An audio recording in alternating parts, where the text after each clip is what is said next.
Hi అందరికీ, ఇది Sunday రోజు తీసిన వీడియో. మీలో ఎంతమందికి మటన్ కర్రీ అంటే ఇష్టమో కామెంట్ చేయండి. నాకైతే నిజంగా చాలా ఇష్టం మటన్ కర్రీ అంటే.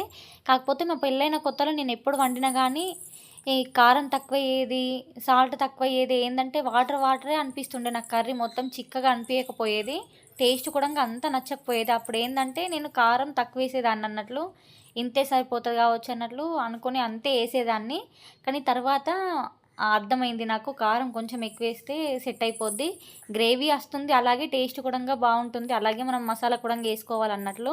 ఇప్పుడైతే నిజంగా కొంచెం బెటర్గానే చేస్తాను.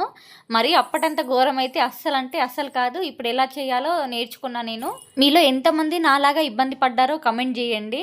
మాకు అప్పుడప్పుడు గొడవ కూడా అయ్యేది, ఎందుకంటే నాకు అసలు నాన్ వెజ్ కర్రీస్ వండడానికే రాదు. వెజ్జే కష్టం, ఇంకా నాన్ వెజ్ ఇంకా కొంచెం కష్టం. కాబట్టి మొత్తానికి మటన్ కర్రీ నేర్చేసుకొని ఈరోజు వీడియో కూడా తీసి అప్లోడ్ చేస్తున్నాను.